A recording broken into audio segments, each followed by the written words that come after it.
Good morning, colleagues, and welcome to our May meeting of Somerset Council Executive. Just to start off with our preamble, it's only Executive League members present in the room that are taking decisions at this meeting. Others in attendance are here to provide advice. There are no planned fire drills today. In the event of a fire alarm, please follow the fire exit signs and congregate in the car park. If anyone present might need assistance in exiting the building, then please let one of the Democratic Services team know. The agenda and papers have been published on the Council's website in advance of the meeting, and the Council recognises the importance of striking a balance between providing opportunities for the lawful expression of views and any unacceptable behaviours or actions that cause disruption, which can lead to our meetings being adjourned. And the Council will be making a recording of the meeting. This will be published in due course. Can I also highlight that we will be using a hybrid format for this meeting, and Executive League members and key officers are physically present here in the John Meikle room at Dean House in Taunton, and other elected members and officers may physically or remotely join the meeting to speak on specific agenda items or to observe, and the meeting is being broadcast, and therefore other members of the public and partners may be observing the meeting remotely. If you are online, please can you only use the meeting chat function for the purposes of the meeting, and if you could principally use your hands up function to indicate that you wish to speak, or alternatively pop something in the chat, but please don't use the chat for any other reasons. Please say your name before speaking, and please turn off microphones and cameras when not speaking. Okay, thanks very much. Are there any apologies for absence this morning? That's no apologies for absence. And moving on to the minutes of the meeting held on the 8th of April 2024. Are we happy with the accuracy of those minutes? Not seeing anyone indicate. Can I propose Councillor Wakefield, seconded Councillor Wyke. Those in favour of accepting those minutes and those against, that's clearly carried. On item 3, we have declarations of interest. Not seeing anything. Just to check that ownership of a dog that uses Minehead Beach is not a declarable interest. No, excellent, that's fine. And we move on to public question time. And our first public question is it's being taken under item 12. Yep, sorry, right you are. And so we move on to the executive forward plan. Just to table it as in the agenda. Any comments or questions on that? Not seeing anything from lead members or associate lead members. Anyone else in the room or online? So moving on to item 6. If the rest of the meeting goes this well. We have the Octagon Theatre addition to capital programme, which is on pages 19 to 28 of the agenda papers, and I'd like to invite Councillor Frederica Smith-Roberts to introduce. Thank you, Bill. So I'm presenting this paper today to add the Octagon Theatre back into the Council's capital programme. It was originally removed last year because the amount that was currently in that programme and that design build was not then affordable to us as a council. Since that time, we have been working with DCMS in relation to the 10 million grant and progressing that with them. Alongside working with Yeovil Town Council as part of a devolution deal, so that subject to that DCMS grant and the build programme taking place, that it would be dissolved once completed to Yeovil Town Council.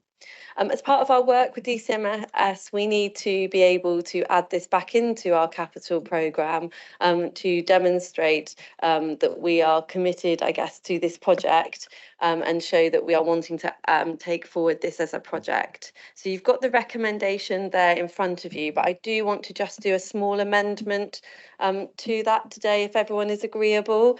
So I would like to add in after proviso that it's until the DCMS grant is finalised, or so actually we could even say on the proviso the DCMS grant is finalised, because I'd like to make it clear that in order for this project to move forward, we need that DCMS grant of hopefully the full £10 million, as well as the money that Yeovil Town Council are putting forward in order to move this forward. So I'm hoping that everyone's agreeable to that, and I present the paper as written. Just to clarify, the wording is adding after proviso that the DCMS grant is finalised, that the build contract is not awarded and build work does not commence until a devolution deal. And we're happy that that's acceptable. Thank you. So that's a proposed amendment. Councillor Dance, you happy to second? Okay, can we do, we've got the amendment first. So just check that that's seconded by Councillor Lyshawn. Thank you. So I believe that's okay. So the amended motion is what on the table. Councillor Dance first.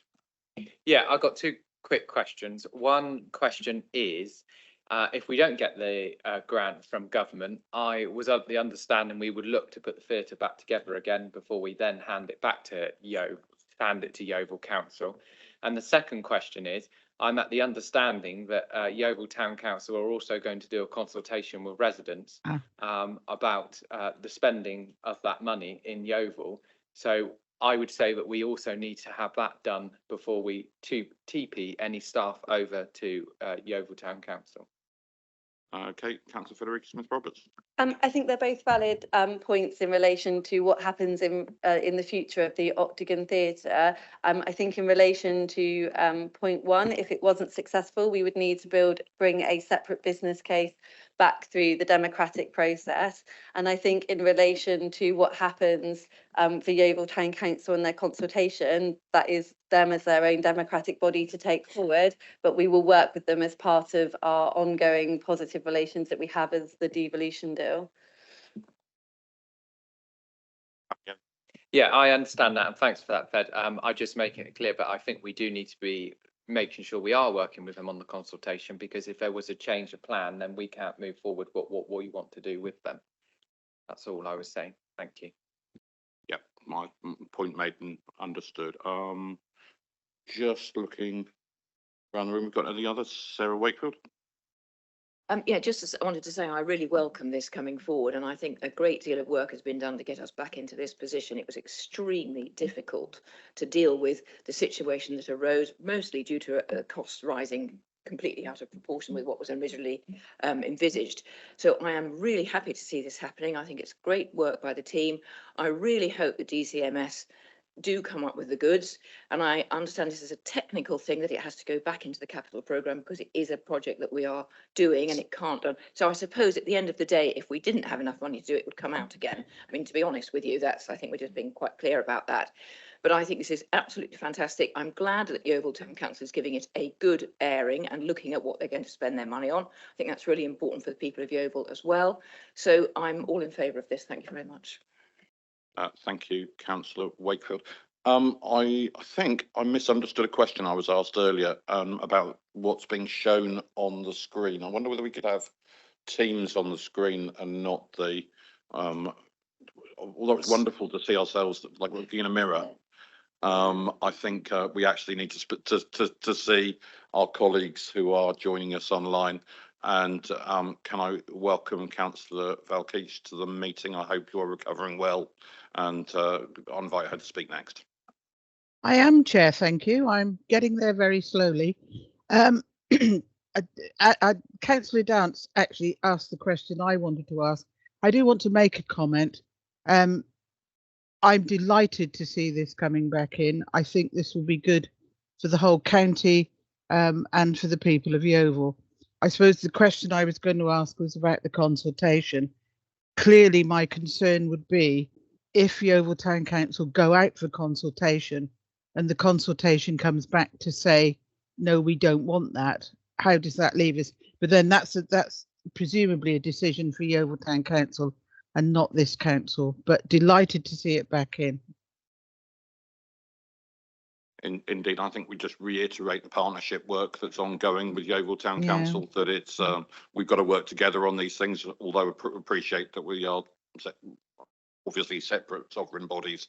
That partnership's incredibly important in landing this and making sure that we get the best outcome for our residents, both in terms of the money and in terms of what is provided for performing arts in Yeovil. I know how this facility is much loved by many people, and they miss it currently greatly, whether in whatever shape we're able to bring it back. So thank you for those wise words.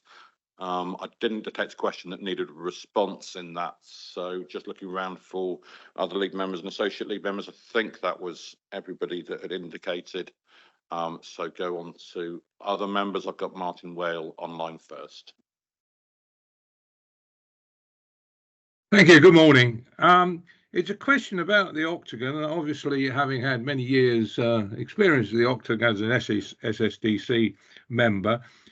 The Octagon was always tied in with Westlands, and as you well know, Westlands had a ticket levy from the Octagon for a number of years to try and make it pay for itself.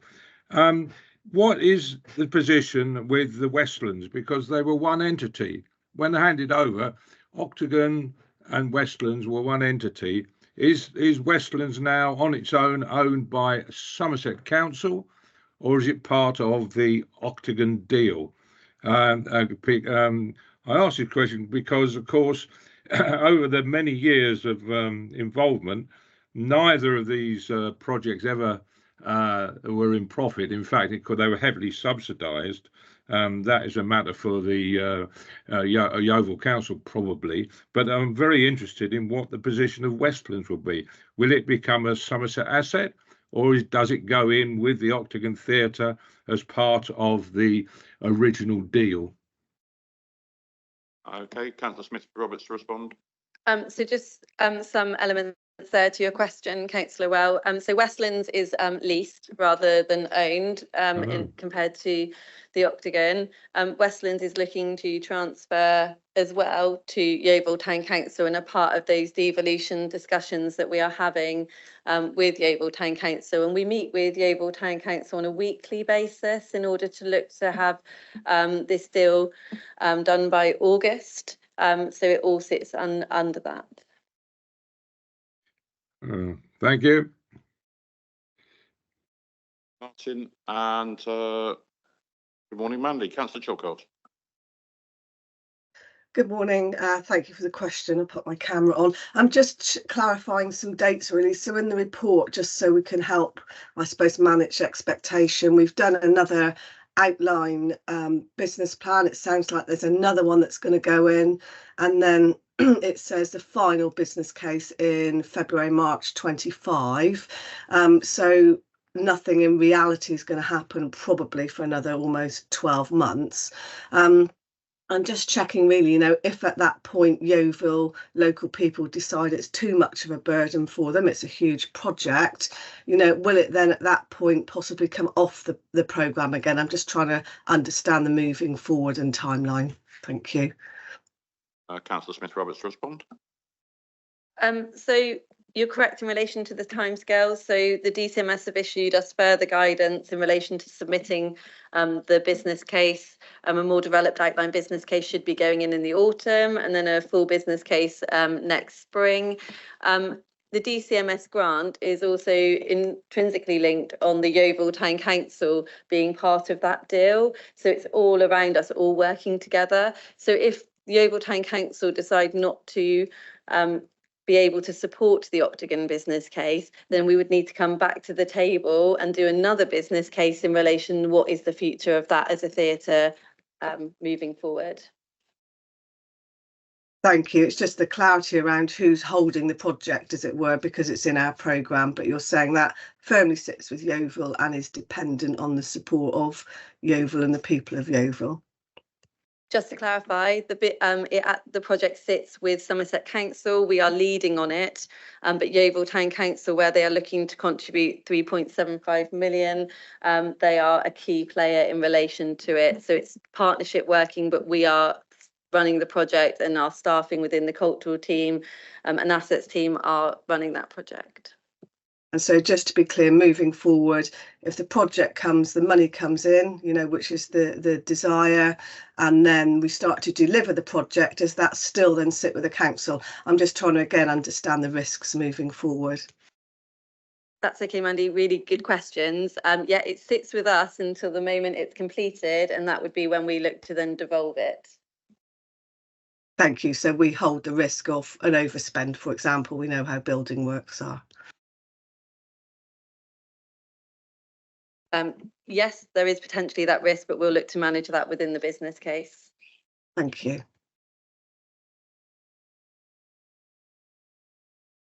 Seeing any other indications in the room or online to speak? Oh, sorry, Councillor Lation.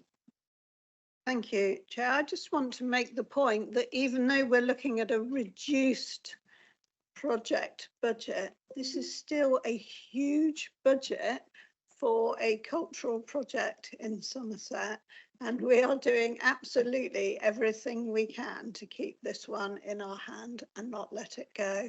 So people may say that a £15 million project is not what it was. That is correct. It is still by far the biggest project I've seen in the cultural life of Somerset in my lifetime, and it quite likely will be in another lifetime too. So I think we all owe our thanks to the officers who've worked so hard, along with the Arts Council, the NPO, National Portfolio Organisation status, the Music Hub as well. These are all working hand in hand with a very small team of officers who are doing a brilliant job, along with Councillor Smith-Roberts, our colleague. Thank you. Oh,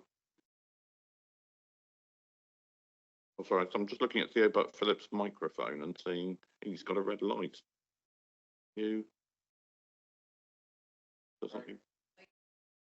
No, the microphone wishes to speak, but Theo doesn't. Okay. So just to take advice, do I need to vote on the amendment first? Yeah, so we've had the amendment proposed and seconded. All those in favour of the amendment, please show. And thank you. And those in favour of the substantive, please show. Okay, thank you very much. So we move on to item 7, which is the fixing of Hackney carriage fares. And I'd like to invite Councillor Frederica Smith-Roberts to introduce again. Thank you, Bill. So another completely different topic within the community's portfolio is in relation to the fixing of what I call it the taxi fares across Somerset. This is one of the areas where we have been pulled together what were the 4 previous district councils to come up with one unified fare regime across Somerset. You will see through the report that we have gone out for consultation on this and received comments in relation to that from the trade. It's been through scrutiny, and we have actually updated some of those proposals based on the comments that have come forward. I think what I would really always like to reiterate when it comes to the fixing of Hackney carriage fares is that this is the maximum amount that operators can charge. So whilst there are amendments across this that affect all those 4 different districts differently, those operators who work within the trade can choose their fares as they so wish. So it is up to them in order to how they want to look to work within the rates that we have published. I think we've also got to recognise that we need a thriving taxi trade within Somerset. We need them in order to support many different individuals that need taxis for hospital, shopping, or even our nighttime economy, where we haven't got the public transport through the buses available to them. And we also need to recognise that we need taxi drivers to be earning a fair wage. And in some of the instances, you can note in the report that, for example, I think in the north, which was Sedgemoor, they hadn't seen an increase since 2019. And you and I all know just how much the cost of living has been increased throughout that time. And therefore, we need to ensure that we get more, in my opinion, more taxi drivers into the trade so that we can support the people that need it when they need it. if there's any questions or anything on this, I've got John with me who knows all the technical detail for far more than myself, but I will recommend this as published. Thank you. Yes, I read this paper with interest. I was on the licensing committee at Somerset West and Taunton, so I've got some background, a little background. I thought paragraph 38 about the cost of living and motoring costs was very interesting because it has shot up, and I thought that showed it very clearly. I do feel that this issue in committee and scrutiny has been given a very good airing, and I do feel it's impossible to satisfy all parties as well. I read with interest what the taxi drivers' comments were. There were two things. One is in Sedgemoor, they were talking about a booking fee, which I don't think we're pursuing, but I'd quite like to understand a bit more about that. And they also made some interesting comments about auctions at rank. And I think what they meant there is if somebody turns up, because you don't have to charge the full amount that this would allow you to charge, but I think most taxi drivers feel that you probably would charge it. But if some people are charging less, then you might have somebody going along the rank and saying, well, can you do this for less? But I mean, you can do that now. I mean, that's not a new thing. So is that a real risk? So my first question is about the booking fee that Sedgemoor talk about. And the second is about, is that a real risk if we put the fares up higher than some people think they should be? Thank you. Before I move on to that question, I have forgotten to do proposals and seconders. So proposed Councillor Smith-Roberts, seconded by Councillor Wilkins. So answer. Yeah. Thank you. Thank you, Chair. So the omission of the booking fee at the very beginning of this project, the sort of method of producing a table was to kind of create a blend of all the existing tables that we had, keeping, if you like, the elements that appeared the most. So I think Sedgemoor was unique in regard to having a booking fee. That was so the table that was originally published that went under consultation, that was, if you like, the blend. Obviously it was amended, and the table that I'm recommending is different because that takes into account the responses to the consultation. So there wasn't, I think there was only one response that mentioned the booking fee. Personally, I felt that was overly generous, the one that they had in Sedgemoor. Therefore, I didn't feel that it needed to stay, and obviously there wasn't that sort of real strength of feeling in the responses to the consultation to it being omitted. So so that was the reason for that. In terms of auctions at the rank, I suppose yeah, the customer is free to shop around. I know I've done that in the past. Everyone's on a limited budget. I don't sort of see that as a problem. I think, as Councillor Smith-Roberts has said, this it's about setting a maximum, and it's having competition in the marketplace is healthy. Thank you, John. Any other comments or questions from members of the executive?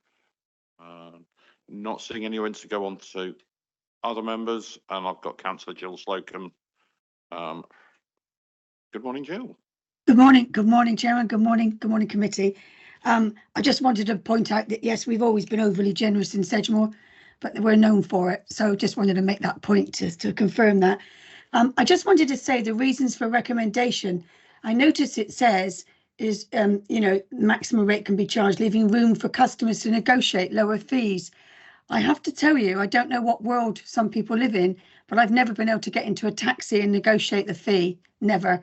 They start off with a clock and that's generally it. And you respect the fact that the taxi driver is charging you what it has to charge. So I wondered where that came from. I wonder if anybody could tell me, because I do travel in taxis from time to time.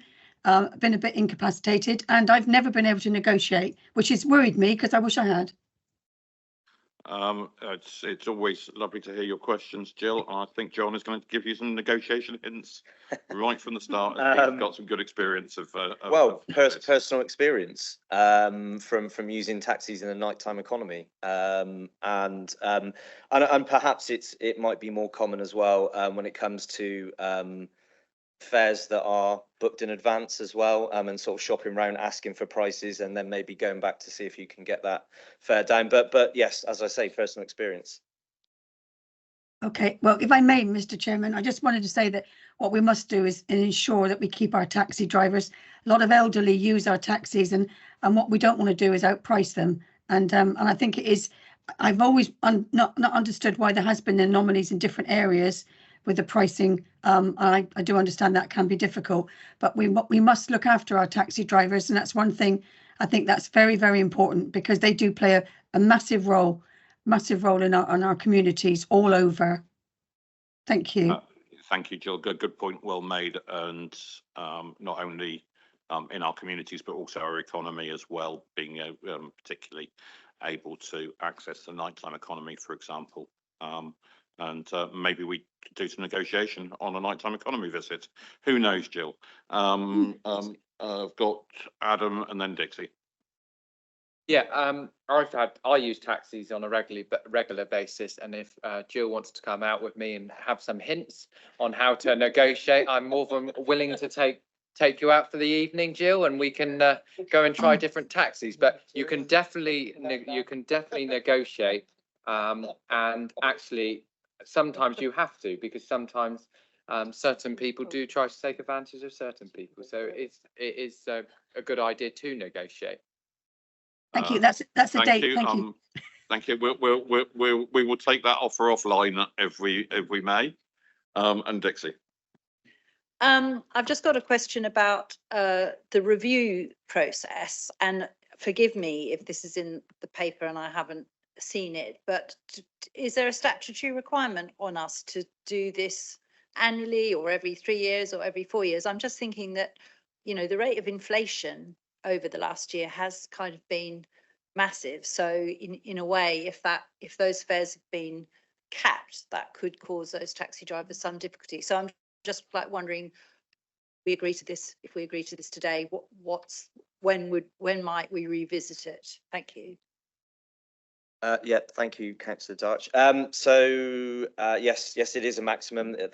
As you quite rightly say, there is a danger that if, you know, as we would expect, costs continue to increase and we don't then revisit that cap, that they end up in difficulties. And those of us in licensing with experience from the previous district councils have found is that the fares weren't always reviewed often enough, meaning that the trade began to struggle, and then when there was an increase, it could be quite a significant hike, and obviously then that was, you know, really felt by the travelling public. So we've said as a group that we think that it is wise to really keep an eye on that and look to review that annually or biannually at least, so that we're avoiding those situations. Okay, not seeing any further comments or questions. Just wanted to say I'm really impressed with the consultation exercise that went along with this. We set our stall out to be a listening council, and that consultation process is incredibly important. And it was really good to see the taxi driver's voice being particularly felt there. You're never going to get unanimity on putting forward something like this, but really like to thank the officers for their engagement with the trade and being able to bring that forward, and for all the work in bringing forward this broad decision making. So we've got the proposal from Councillor Frederick Smith-Roberts, seconded by Councillor Wilkins. Those in favour, please show. Thank you very much. That's clearly carried.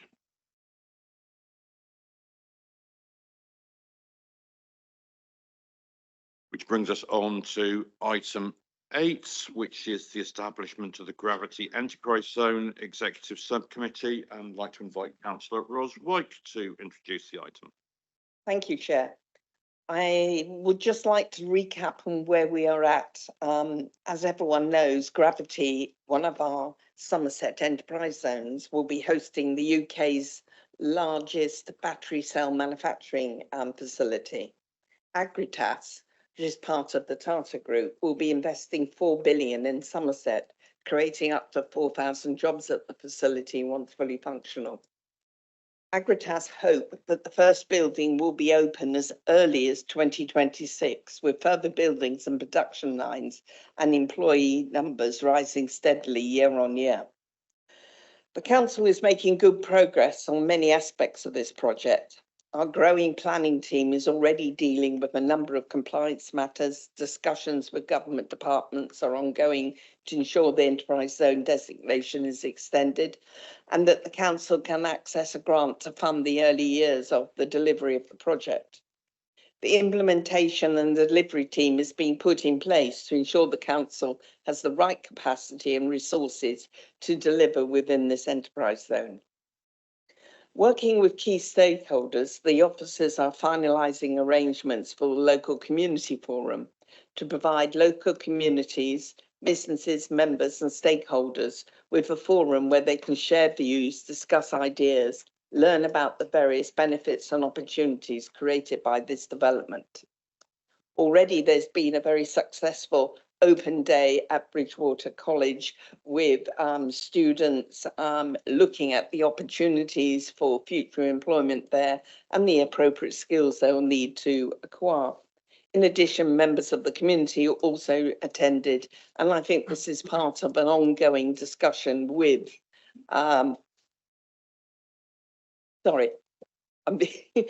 ongoing discussion with Agratas to ensure that the communities are fully engaged.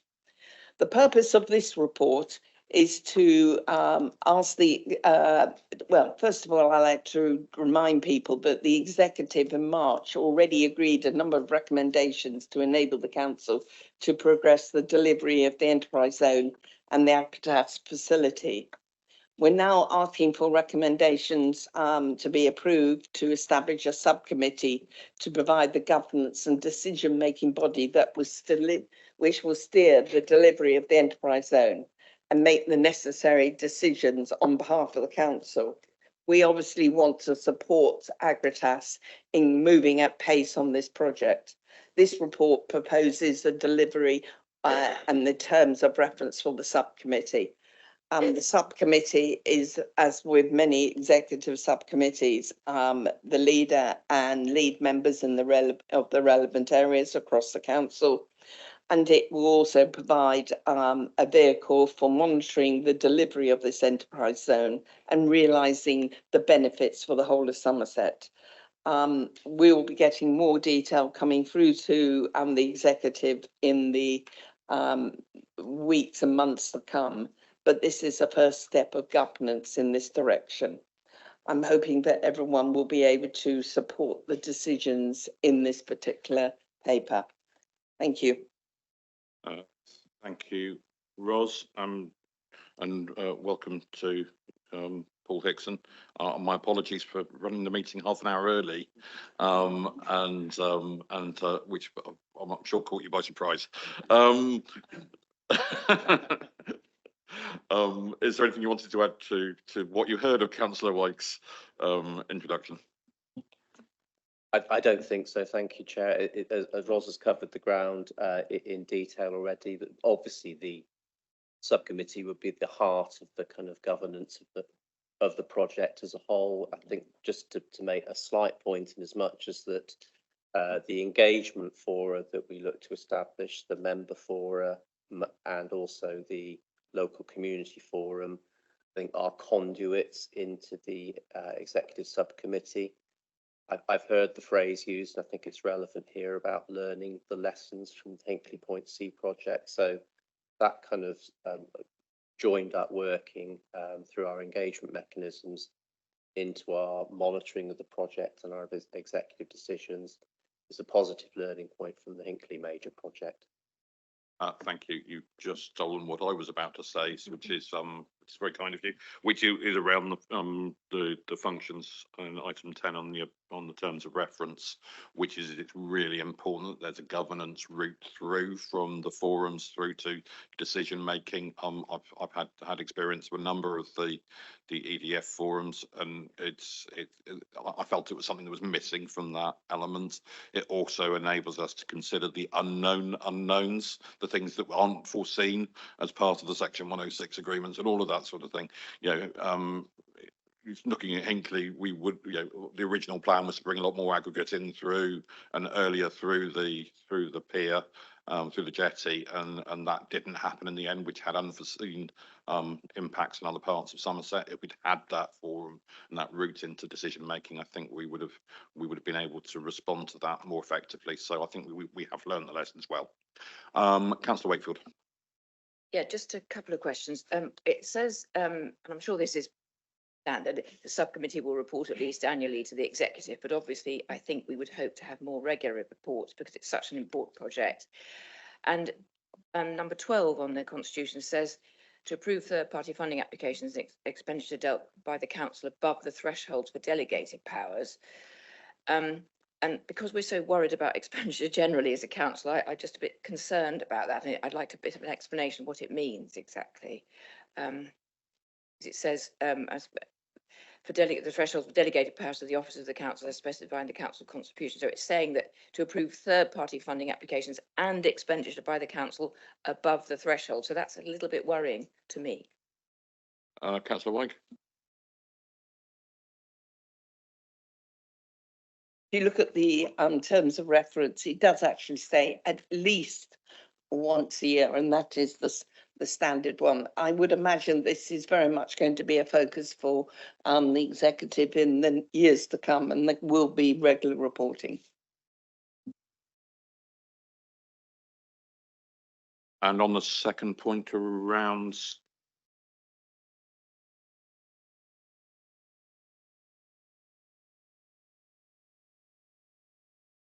I think the principle here is that we wouldn't want the executive subcommittee to kind of supplant the normal governance arrangements of the council, not least because of the need on occasions for pace in the delivery of this project and the early infrastructure investment that's going to be really important to the successful delivery of the project. So where individual expenditures sit within either Councillor Wyke or Mickey's delegations, we would take, as we will with other financial decisions, use of those delegations. Where investments are above those thresholds, the executive subcommittee would have that function delegated from the executive. Councillor Wakefield, do you want to come back on that? I can see you Yeah. mulling it over. Yeah, I'm just thinking about the financial controls that we are trying to impose across the council all the time. I'm just a little bit worried that this could run out of control if it's, I don't know how it's going to be looked at. I mean, we've got a report once a year, but by that stage, there could have been several over the top expenditures. I just like some comfort from the financial officers that this won't happen. Councillor Lysham. I'd see it as good news that it's in here rather than that it's a delegation just to officers. I think the fact that it goes through officers and then comes to the subcommittee, I feel more assured by that than I would if we were approving something that, given the scale of the project and given the scale of the infrastructure investment, where we said we'll raise the limits for officers' non-key decisions. I think this is the right way to do it. It's a little bit difficult when you read massive lists of functions to kind of read them exactly as they're intended, but I do honestly think this is intended correctly. And Mickey? Yeah, just echo everything Councillors Wyke and Lation and Paul have said on that. And just to add some extra comfort, we've recently agreed with the UK Investment Bank a piece of work to provide critical friend assurance, particularly around our risk management strategy. So we're starting that and we'll progress that as quickly as possible. But that is intended to make sure we've got some external review, make sure we are managing, given the numbers we are talking about, we just want to, do everything we possibly can, and also working with Nikki to make sure that we involve internal audit appropriately as throughout this ongoing project.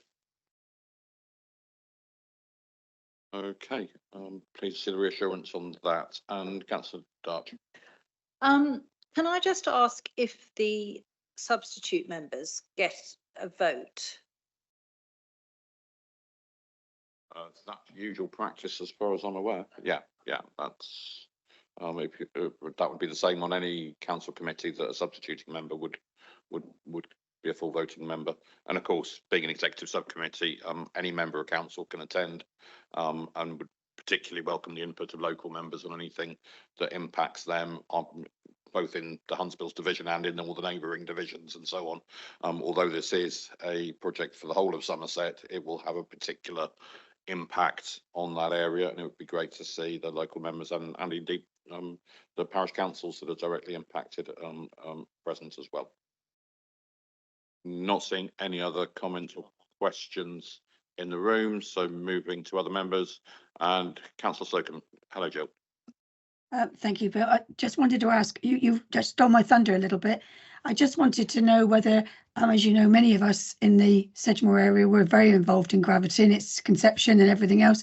I just think it is what you've just said to ensure that ward members, local ward members who have the knowledge and have the communication from residents, I think it would be of a benefit to yourselves, not the opposite. And I would like to have thought that maybe on a subgroup there may have been some way that that hand of friendship could go out to those ward members and members that have been very involved with the community. I think it bodes for a good working relationship. But it's only a suggestion, Leader, far from me to even impose anything or ask for it. Thank you, Jill. I'm sure you and other local members won't be shy in coming forwards with your helpful contributions. As for the hands of friendship, it will be the hug of friendship from me. As always, I'm very aware that this project has been long in the making, and we want to deliver the best outcomes for Somerset residents, both those local to the site and throughout the county. So your point is well made. And I hope my comments have indicated the style that's behind that. But obviously, we have the governance and arrangements that are in place that mean it's got to be an executive subcommittee. But as I stated earlier, all members of council are very welcome to attend, and I would be particularly pleased to have those contributions when I'm chairing that meeting. Thank you. Councillor Andy Dingwall. Good morning, Andy. Good morning. Good morning. Thank you very much. So I was glad to hear, everybody's welcome to join that meeting. I'm on the neighbouring division. You mentioned parish councils coming along to the meeting as well. Will those invites be extended directly to clerks of neighbouring parishes, or is that for division members to pass down to them? I think the normal arrangements would not be for a direct invitation to go to the parish councils, but so long as it's not a confidential item, it's open to any member of the public to attend. But I would hope that divisional members would signpost those subcommittee meetings. Councillor White, do you want to add to that? Yes, you're right in terms of the subcommittee will be a public meeting for parishes as well as councillors. Somerset councillors. I'd just like to point out that we will have a community forum which will go, and the agendas and invites will go to the fairly wide, broad number of parish councils around the site to ensure that there is attendance and is awareness of what's going on. The community forum, learning, as I think the leader indicated earlier, the lessons from the Hinckley development is that this time we're going to make sure that we will ignore boundaries and actually include the people who are going to be affected. And that's a very deliberate intention. And certainly Agritas recognises that this requirement too.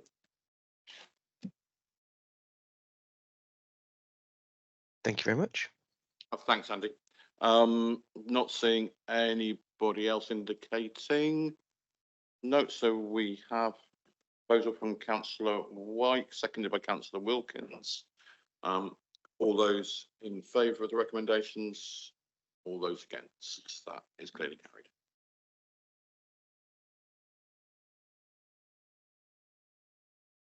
carried. Just to thank Paul and all your team for your hard work on this project. It is so important for the future of Somerset. So really do appreciate all the work that's gone through. Okay, thank you. Item 9 is the scrutiny review update. This is in supplement 1 of your papers. Just making sure I've got the right paper in front of me. So this arises from a review of scrutiny arrangements that's been carried out I think specifically by the Corporate and Resources Scrutiny Committee and then endorsed by the other scrutiny chairs. And I'd like to invite, almost turned you into a councillor, my sincere apologies. I'd like to invite Scott Waldridge, Head of Democratic Services, to introduce the item. Thank you, Chair, and good morning, members. I think many members will probably remember, certainly in terms of the work on the council's scrutiny function, the work that was done before vesting day, not least of which by the Scrutiny Task and Finish Group. I know certainly one of your membership, Councillor Theo Philip, was a key member of that. And again, a series of recommendations from that Task and Finish Group, which led to the 5 scrutiny committees' terms of reference as set out in the Constitution. The other key bit you'll remember, again, is the fact that there was a commitment given to review the scrutiny committees during the first year of operation, and also looking at areas for improvement towards the council's desire, clearly, to have a good scrutiny function. I know there's a number of scrutiny chairs online, and I'm sure they may want to comment and just add some points following this, but just summarising some of the key points from the paper you've got before you. Again, you can see a very comprehensive list of recommendations. The scrutiny committees were very keen, obviously, to seek the views and comments from the executive. You'll notice, particularly in a number of the recommendations, references to working with both lead members, but also working directly with the executive, particularly in terms of improving those sort of links, the communication, where scrutiny make recommendations, how those are also then fed back through scrutiny. And you'll see throughout that report, scrutiny is very, very keen to ensure that it adds value to the process that it's doing. And again, you can see particularly in terms of some of those points, focuses both in terms of how it operates, in terms of the meeting arrangements, but particularly in terms of the work that it's doing through its forward planning work and the regular meetings that it has with the 5 scrutiny chairs. Obviously, with the intention of the scrutiny committees is then to take the results of this review onto the council's annual general meeting in 2 weeks' time. But again, as I've said, it's very keen to seek the views of the executive in terms of support for these recommendations, and obviously to support for embedding these improvements over 24-25. You'll note the final point, which is that scrutiny is clearly not resting on its laurels. It recognises that there's still more work to be done beyond what's in this report, and it's therefore saying that it wants to do further work throughout 24-25, and clearly it would welcome that joint work with executive to help with that. And on that, Chair, I'd probably just pause just to see whether I know councillors Filmer and Slocum online. They may well also wish to add some points. Hey, Councillor Filmer. Thank you very much. Yeah, it was very much to support the comments just been made by Scott. Certainly, I think the feeling of the 5 chairs when we were drawing this together was that we appreciated the executive and the full council's decision to keep the sort of current structure in place at the moment. We felt it was incredibly important at challenging times that scrutiny can play a positive role in helping the executive and challenging when necessary. But certainly we see this very much as a positive partnership to help drive the council forward. I think really it's something that we wish to see that scrutiny can feed into the process, and certainly that's something with the timetable of meetings going forward. We wanted to see that ability to feed in to the process rather than simply respond to decisions that have been made. So that's where, again, I think we can be a positive way forward and work with the executive to help us at these times. And as I say, challenge when necessary, but not just challenge for challenging's sake. Thank you, Bob. Do appreciate those comments, and your work is always very, very welcome. Councillor Slocum. Thank you, Leader. I couldn't have said it better. Well, I couldn't have said it as good. There's no doubt about that. I echo exactly what Bob has worked incredibly hard as I think our lead on scrutiny, on all the scrutinies. He's done a tremendous job, and I think he's put that over very well. So thank you very much. Thank you, Jill. Mr. Waldridge, is that all? You're all done. So any comments from colleagues? I've got Councillor Darch and then Councillor Shearer. just to say that I really welcome the recommendations. I think the scrutiny committees working together, so they have a sort of standardised function and response and way of going about things is really helpful. I also really welcome Councillor Filmer's comments. That's exactly what scrutiny should be doing. It should be helping us and challenging us where appropriate. My question really is about, and don't worry, I'm not going to suggest a change to upset everything, but number 7, that the decision to keep the membership at 13 individual members. I noticed that the report there are kind of comments about not all scrutiny members turning up and it being a bit ad hoc around getting subs. I'm just kind of wondering if anyone can tell me about that decision-making process about 13. Would fewer members maybe be easier to make sure everybody's there, and you know, what kind of, why the 13? What was the decision-making process around that?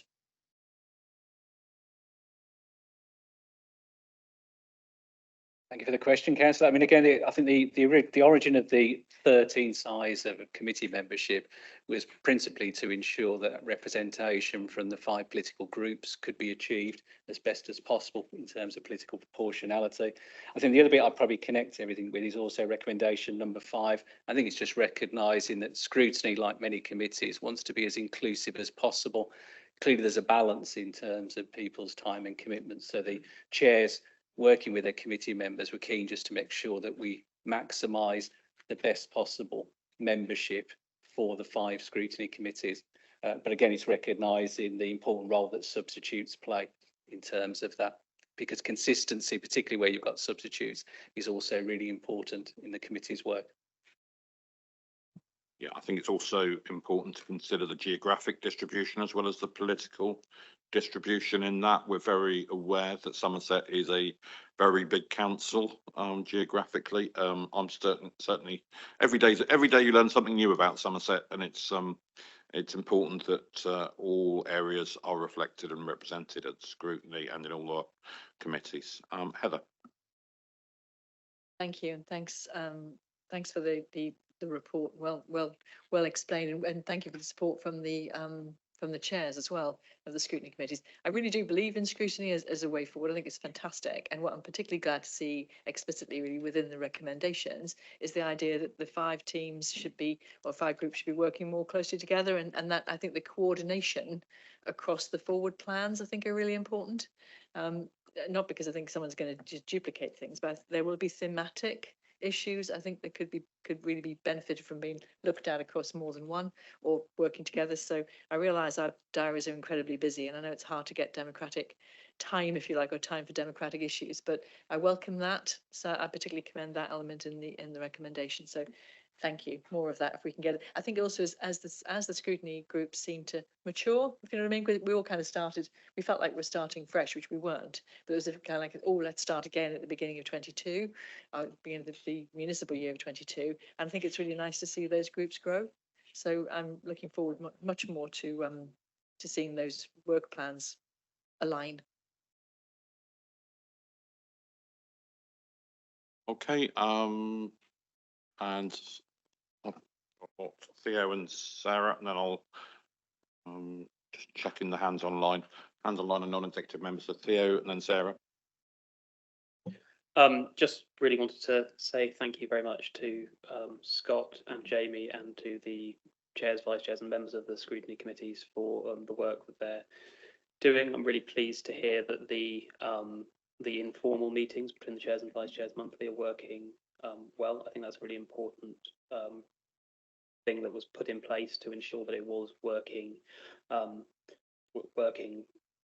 better and in a more coordinated way. So I'm really happy with that. I'm really happy to hear that there are no fundamental changes. It suggests that the original working group got something slightly right. But I did want to echo Councillor Darch's point about the numbers of scrutiny committees and the tension between saying that sometimes attendance isn't all one might want and saying you have to keep 13 members. I mean, we're a very large council geographically, we've got a large number of members, but we've also got a lot of committees and a lot of very large committees, and that's a lot of pressure. So I just wonder how much consideration was given in that recommendation to the balance between getting a consistent group of knowledgeable and dedicated people and a larger group, and whether 13 is really the right number.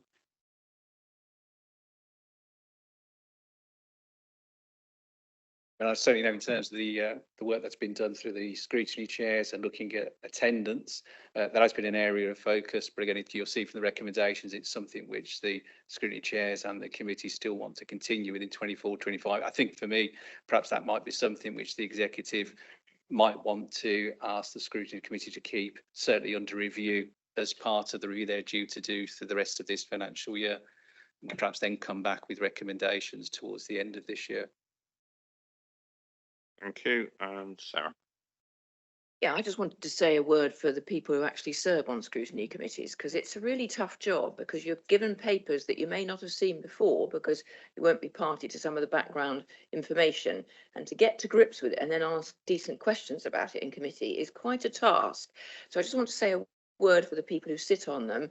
You do have to work hard on scrutiny committee, and consistent attendance really does help. I'm just beginning to learn a bit about what happens on adults and health, because that's what I'm looking at now. If it takes as long as people on the scrutiny committee to learn about adult social care as it's taking me, I don't know how they're going to do it, quite frankly. It's very, very complicated, but we do really appreciate it. And it's so important for this council to have that voice of somebody saying, well, why are you doing that? What's it for? How much is it going to cost? All those questions and those sort of things that people ask. I really appreciate it, and I just wanted to say a word for those people. Thank you. Thank you.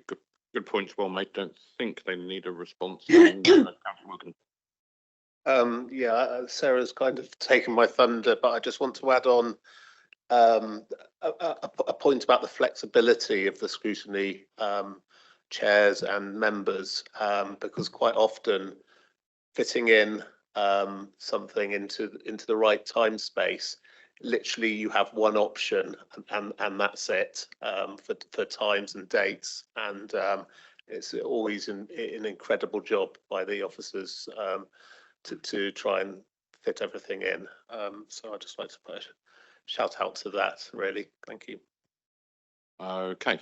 Not seeing any other executive members. I've got 4 other members who wish to speak. So Jill Slocum first.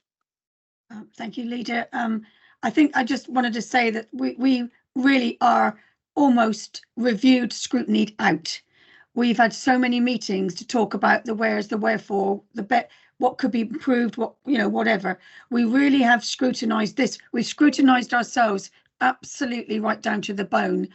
And I think the issue about 13, it is difficult for some members sometimes, but we've got very busy lives outside of council. And I think we have to be respectful of the fact that 13, certainly there are times when we are just literally making it by the numbers. I think it's up to chairman to make it exciting. I think it's up to ourselves to make it interesting, to make them want to come. I think scrutiny has always been seen down the line. As we said on full council day, it's often very down the line. And I know for a fact that you're going to change that, Leader, so that's really good. And I think what we need to do is up the importance of scrutiny, to know that every member who doesn't sit on executive, who isn't a front bencher, has a voice and has an opportunity. So I think we really have scrutinised this. I don't think we could have under 13. There's no doubt about that. I know myself, we've scraped along. I think with adults and health, you're always learning. You never stop learning. I'm learning all the time. And it's my job to make sure that the committee has got as much information as possible, which I try to do. But I think for all the committee chairmen, all the scrutinies, it's a very, very big job as part of the big council, and it plays a very, very important role. And that's the message we've got to get out there, I think, as chairman. Thank you. Thank you, Jill. And go to Mandy next. Thank you very much. So as you know, I'm an absolute advocate of scrutiny, and I'm probably from a slightly different place. I think sometimes a new set of eyes to a new topic has something to offer, as well as the balance with those that are established at scrutiny. So I think every councillor potentially has something to offer at scrutiny. It's a really great place to get under the skin of the council and understand what they do in more depth and detail. So just a couple of questions, if I may. Looking at the calendar, there still seems the struggle of getting the finance and the resources in line with the monthly reporting with the executive committee. I still don't think that's been quite managed this year. That's been a battle for the last 5 or 6 years, and I just fail to understand why we're still having a bit of a struggle with that. And I know it's challenging often for the finance team to get the papers to executive as up to date as they can be. Secondly, with regards to the numbers, for me it's important not the numbers but that the people are there are engaged, have good questioning and are interested in the subject. For me, I think committees are large and I understand why they are large, but I think the most important thing is one, that the councillors have read their papers, really important, and two, that they're ready there to question and be engaged whether or not they are substitutes. So I'll just leave those comments with you. Thank you, Chair. Yeah, although I think there were questions there, I think there were probably more comments. I think my question was around the timetabling. It's really challenging for resources. Yeah, can we just pick up that question on the budget monitoring reports? Scott, are you able to do that? I'm happy certainly to make a start, certainly in terms of both listening to the feedback from members. I think we all recognise that the challenges with timetabling in this first year of the new council.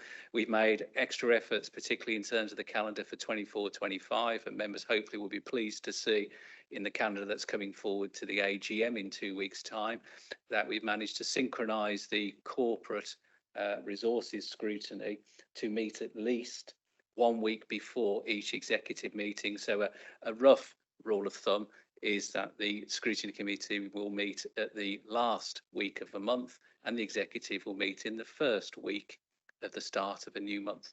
So again, just building that cycle in, because there have been some instances in 23-24 when we've not managed to achieve that.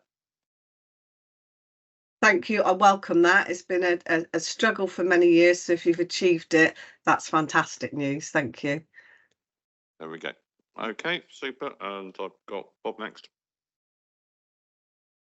Thanks again, Leader. Yeah, just on that point, we, as has just been said, we have hopefully got the calendar sorted for this coming year. As Scott said, we're at the end of each month, followed by the executive at the beginning. So we should, touch wood, hopefully avoid that problem that we've had in the past. On the numbers, you answered the question in some respects, is that it's not just that political balance, it is that getting that geographical coverage so that there are views across the county. And we've had a number of substitutes over the time of corporate who have been incredibly useful, who've come along to the meeting and come in with that new view. But one of the things we are hoping to look at is maybe having people who are not exactly named substitutes, but there who are wanting to come on a regular basis, even though they're not members, so that they can have those background papers, have that understanding. So when they come to the meeting, they're in a position to ask those challenging questions rather than just filling a seat. So I think that's something that all the scrutiny committees want to look at, is having that ability of making sure when substitutes come, they come with all the information they need to be a challenge to the meeting rather than just be there to be a member. And I think that's something we are hoping to take forward and work with members and leaders of all the groups. Yeah, thank you. I think the points is well made. It does strike me that the geographic issue may change over time as we get further into unitary and away from the two-tier model, as members get to know the whole of the county better over time. But certainly, at the moment, I think 13 is about right, and that's a useful feedback. David. Thank you, Bill. From almost in the car park, if we go much further back, I think we'll be outside the room. So my thoughts on the numbers are it's complete red herring, because even at 8 we struggled to get people there during the last quadrennium at times. It doesn't matter whether you've got 8, 11 or 13, it's about whether people feel they've got a contribution to make and they're being welcome to make that contribution. So I think that's the most important thing, and we could debate numbers forever and a day. My concern, and I think Mandy raised it, is just the timetabling. And I did write about 3.5 weeks ago saying that the move to change the date for scrutiny communities would cause considerable problems for a number of people who'd actually booked days off and times and their working time. I've not had a response on that yet, but to move scrutinies around without consultation, I think is a bit unfortunate, and I just leave that there. Okay, we note the comments, and can we just get a response back on that point? I don't think I was aware of it, but it may have come while I was on annual leave. But no, you were. Yeah, I didn't copy you in on that's absolutely. I don't like to burden you with all my problems. Well, not all of them anyway. Thank you so much, and we'll get a response back on that. Okay, so we have the recommendations on scrutiny. Can I see a proposer for those recommendations? Councillor Shearer, seconded Councillor Butt-Phillips. Those in favour, please. Those against, that's clearly carried. Thank you, Scott, and for all the scrutiny committees for all your hard work on that update.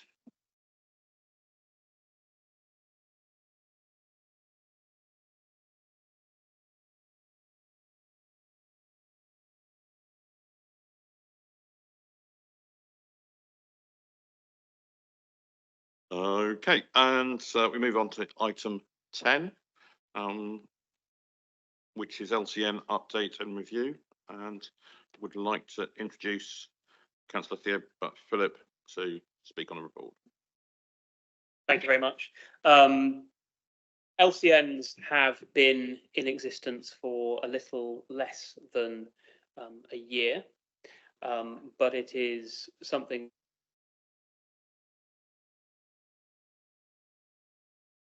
of reference based on what we have learned throughout the year.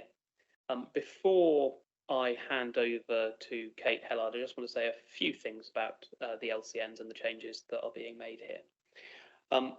Firstly, I want to say a massive thank you to everyone who has participated in the LCNs over the year. As far as Somerset Council members are concerned, some, like me, are unfortunate enough only to have the privilege of being on one LCN. I've made up for this by trying to attend almost all of them, either in person or online, at least on one occasion, and I look forward to attending the remaining ones over the course of the next year if I can. But a huge thanks to people who do put in the hours to take part, because some Somerset Council members are members of 4, which is an enormous time commitment.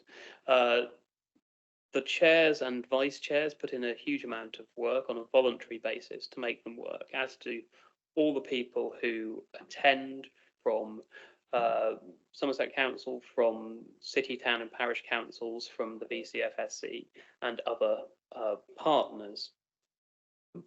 It's been really interesting seeing how the 18 different LCNs have developed and operated differently over the past 9 months, and it will, I'm sure, continue to be interesting to see how they work over the next 12.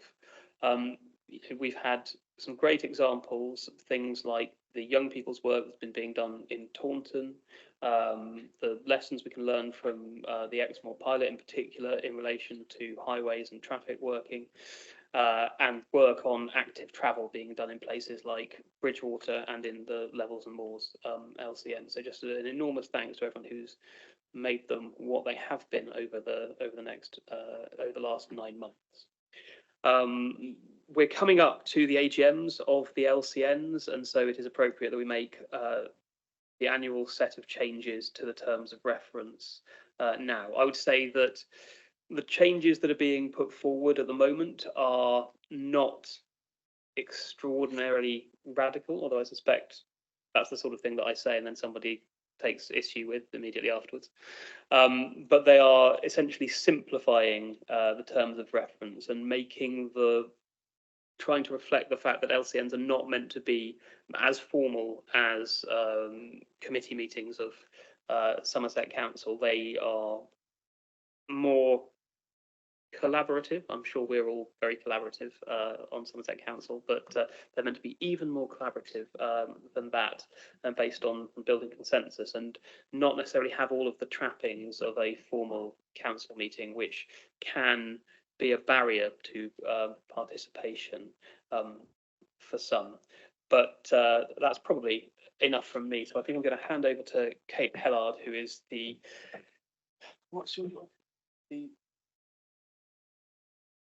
Service Manager for Local Community Network Development. Yes. I'm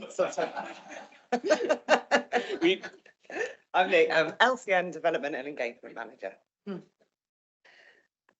So as Councillor Butt-Phillips said, thank you. The focus of this paper primarily is on changing the terms of reference. We've provided also a brief overview of where we are with LCNs to date, and had a very detailed discussion at the recent Corporate Resources Scrutiny Committee, who have agreed to set up a task and finish group. So they will do even sort of more detailed review to inform a wider review. So it's all very well us reviewing within Somerset Council how LCNs are going, but actually really we need to understand how our partners, our communities are experiencing LCNs, and to work with our parish colleagues and colleagues in the voluntary community, faith and social enterprise sectors to make sure that we're meeting the needs of local residents across Somerset. So that task and finish group will really be there to reflect and inform a wider review, which will take place over the coming months. There was always a commitment when LCNs were agreed in February last year, and the original terms of reference were agreed that they would be reviewed within the first year so that they could reflect any changes. And we've taken into account in this review that particularly the staffing position for LCNs and reducing the amount of support that we'll have from democratic services colleagues going forward, but also that desire, as Councillor Butt-Phillips says, for greater local ownership over agenda setting, for us to create meetings that are very participative, where we're able to facilitate and hear from the voices of all of our residents in the room. So that's probably where we are in terms of a real whistle-stop tour of what's included in this paper. Okay, thank you very much. Just looking around for contributions from the room. First of all, go to Councillor Wakefield and Councillor Wilkins. Yes, I welcome this. I attend 2 LCNs, and I think, as Kate will admit, we get a varying response across the district. I mean, I am in 2 relatively rural areas, although we have Wellington and Wiveliscombe in one and Shard in the other. There's also a lot of. I think we need to acknowledge that you are asking quite often parish councillors who quite often are retired to do more work for free. I mean, this is something we are asking people to do. We want residents to contribute. We want other bodies to contribute, but there is a reluctance in some people to get involved in the subgroups that we're setting up, and we're calling for people to get involved. But I think this report talks about the ambition of LCNs quite nicely, and I think that's a good thing. I think we've laid the foundations from what I have to say wasn't really clearly set out as to how they would work. I think it's important for people to remember that I think they call them area boards in Wiltshire, but I have been told on good authority they took at least 5 years to get going properly. I think people need to remember that. And I do say that at some of the meetings I go to sort of give people encouragement that this is not a 5-minute job. This is quite a long-term thing, and to work out what they're prioritising and what they want to do.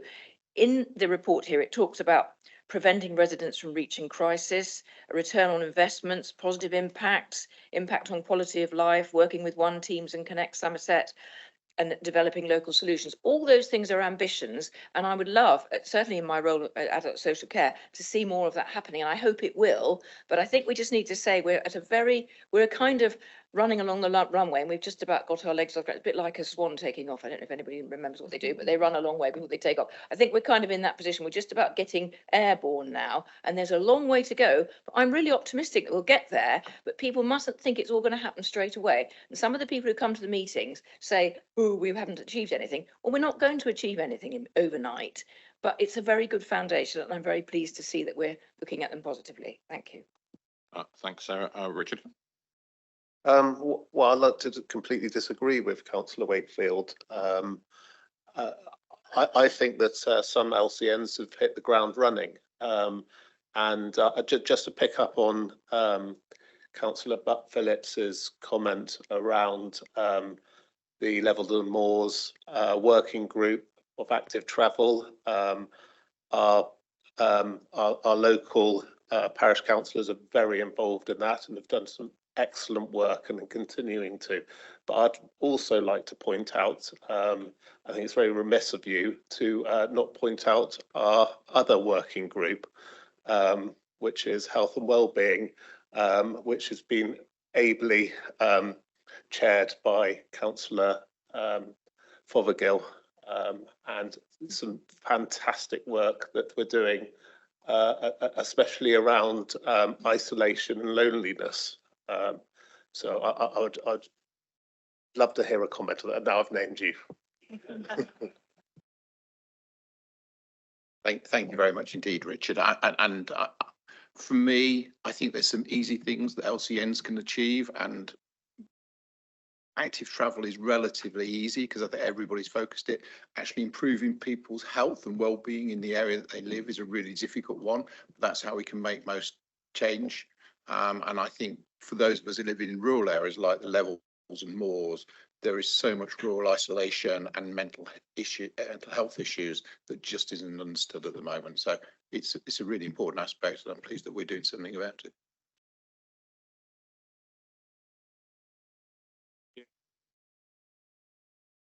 And moving online to Val Keach. Hello,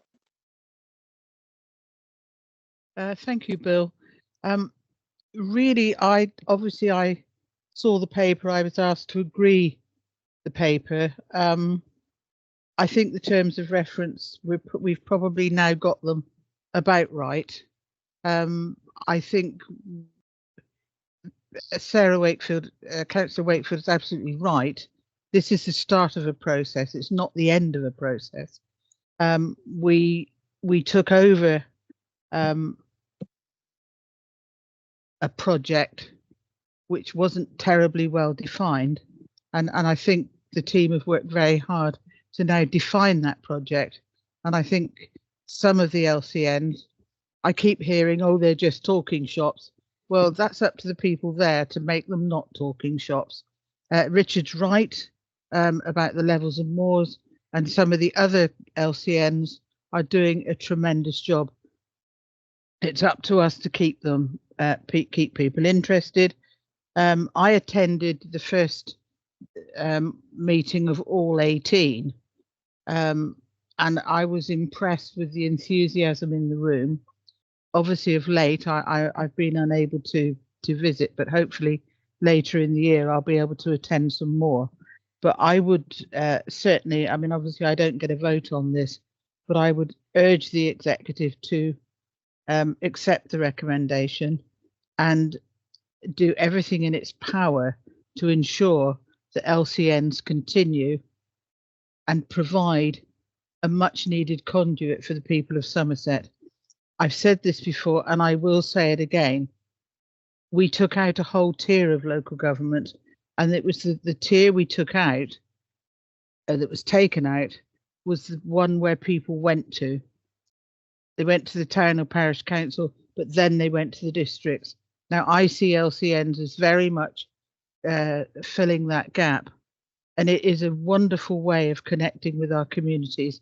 And at the end of the day, those of us who are elected, that's what we're here for, to serve our communities. Well done to Kate and the team, and to Sarah. I don't know if Sarah's on the call, but you've all done an incredible job with few resources, and I commend you for that. I'll shut up now. Thank you, but not for shutting up, but for your wise words. Kate, did you want to come in there? Yes, just to follow up the various threads there. We know that there has been progress in some LCNs, but particularly that progress has been in the working groups that have been developing action plans against priorities. But there is a lot of work for us to do. And so we need to continue to build those relationships, to build on that asset-based approach to community development, so that we are working with a range of partners in between meetings and don't have an over-reliance on parish councillors to attend everything. This is about communities working together to effect positive change locally, and a whole range of partners being a part of that.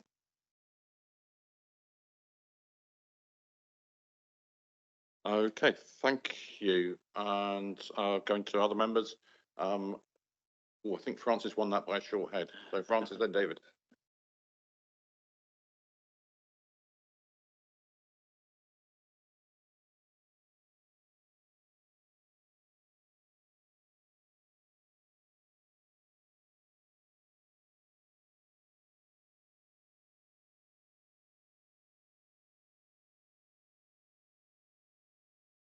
We have no sound online.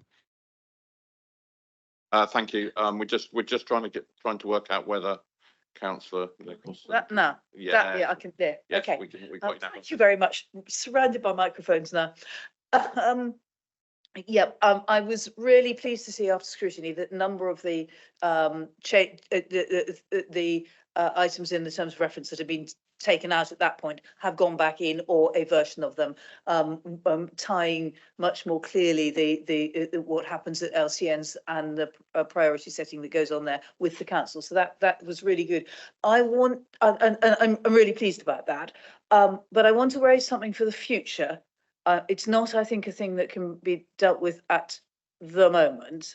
But one of the things that in our bit of the work worked really well was some local commissioning of work. The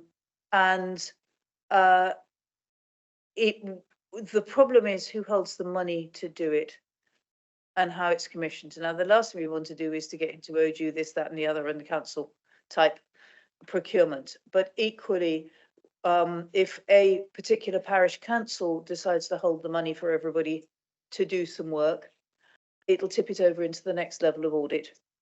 And they don't have, it will also mean they've got to take a clerk on for a much longer time. And that is a major problem. If there is a largish town with a biggish council in the middle of it, for example, Wellington, which has got permanent staff and so on and so forth, that's rather different. But where you're in the big rural areas, the parishes are all very small. So we've really got to work in the future on how this might work. And we haven't got there so far, I think.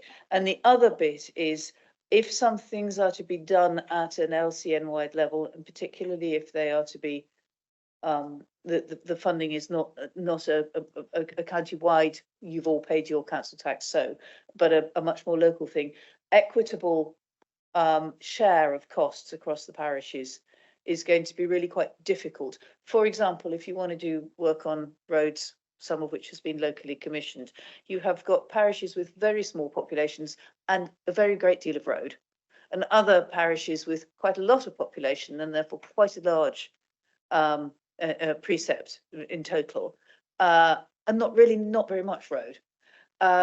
So there are these are yet for the future, but they are real issues that, if they're going to be really working, we're going to have to crack. Thanks, Mr. Chairman. Thank you. Yes, the second point is one that I've given some thought to. The first point about smaller parish councils tipping into audit is not one I've thought about. So I'm sure the officer team have got it well covered. However, yes, it's a good point. Yeah, indeed. Yes, that one.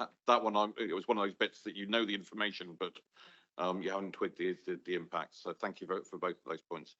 David. Thank you very much indeed, Leda. Can I just pick up a point that Councillor Keach made about inheriting not very well defined local community networks? In fact, they were very well defined on pages 68 to 71 of the business case. And for reasons which I think are very valid, it was agreed that they wouldn't be set up as committees of cabinet, which was the original proposal, which was clearly laid out. Now, I understand that, I understand why, but they are different to what was in the business case, and the business case clearly did define them very much along the area boards of Wiltshire. So I just wanted to pick that point up. But for me, that's now irrelevant, because I think they're here, they work well in places. I think we need to keep working with them. We need to remain committed to them, because I do think they give us an opportunity to provide a much more local touch point with our communities. So they get my full support, and this report does as well. Okay, thank you for those contributions. Not seeing anybody else wanting to comment, so we move to the recommendation. So it will be the recommendation as in the papers that we agreed to consider the initial review and amend the terms of reference, proposed by Councillor Butt-Phillips, seconded by Councillor Shearer. Those in favour, please. Those against, that's clearly carried. Which brings us on to item 11, which is the public spaces protection orders for dog control in the Somerset North area. And I'm just looking at the headline, the item there. It's also Somerset West, isn't it? So the agenda item, I'm not sure whether you can amend an agenda item under Constitution, but it also applies to Somerset West as well. And I'd like to invite Councillor Federica Smith-Roberts to introduce the item. Thank you, Bill, and hopefully the final time you hear from me today.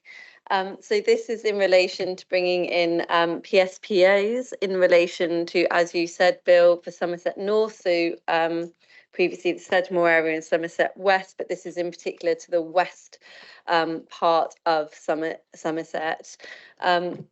This is bringing forward different levels of dog control in different areas, and there are different appendixes, and I bring people's attention to Appendix A and Appendix B, which outlines the different areas that we are looking to bring this in on.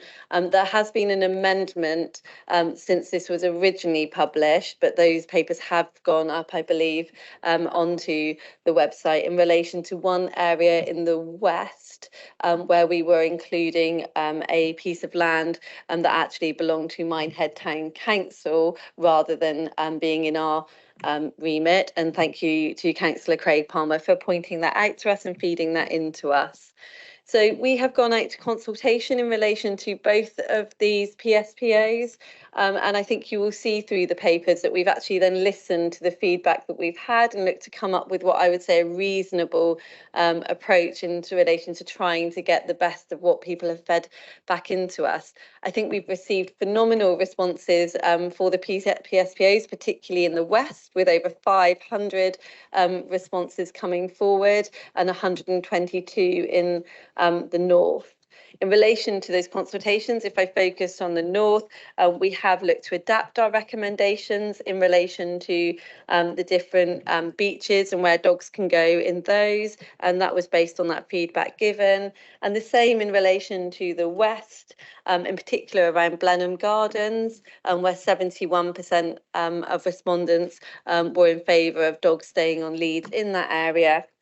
And then in relation to the beach, it coming up with an approach that allows dogs in some areas and then not in others, so that we can look to have families being segregated and free to play in certain areas and dogs free roaming in others. I've got Jo here, who is the author of the report, and thanks to her for all of the work on this and looking to go through those consultations. But I look to propose this as presented.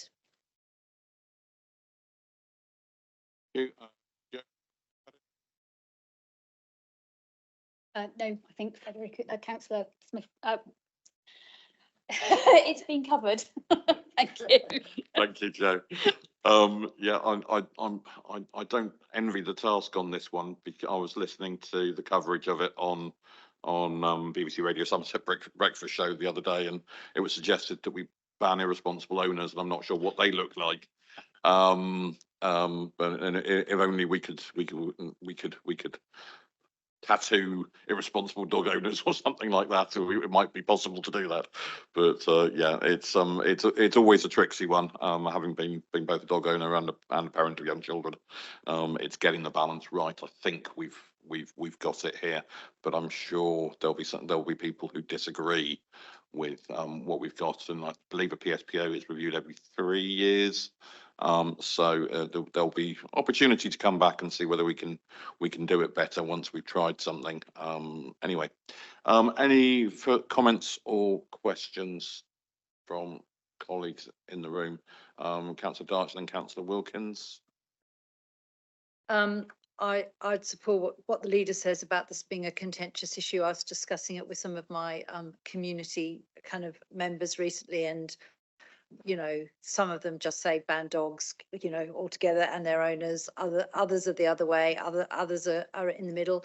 I think COVID has prompted an increase in dog ownership. We really have seen a massive rise. I think there has been, an increase in antisocial dog behaviour as well. Though there are many responsible owners. I'm not anti-dog. I do have a dog, but I also know the environmental impact they have, particularly on the quantox with ground nesting birds. I know this is about beaches and we're not there, but this, I think what I would say about this is we just are never going to please everyone. There is no way. And this feels like a fair way forward and a compromise, and that's about the best that we can do. Sure, Wilkins, then Roswike. I was just going to comment on the amount of engagement from the public, which I think is really impressive. To be a listening council, we need people to engage with us, and on this subject, people have engaged. I think that the compromises in it demonstrate that we have listened, and I fully agree with all the parts of it. So put that there. Thank you, Ross. Thank you. I recognise it's a contentious issue, and I think the proposal seems to be a very responsive one. My only concern would be the displacement and the unintended consequences. And I've had feedback from several parish councils that, dare I say the word, dog poo bin issues are significant. And so could you perhaps offline have a look at the current response of the council? Because if we are displacing dogs, then we need to recognise that there are unfortunately unintended consequences. Thank you. And there was a nod in response to that, so I think that point will be taken up. Not seeing anything else from league members or associate league members, so we'll go and get the local perspective on Minehead from Mandy. Thank you very much, and thank you to the report authors.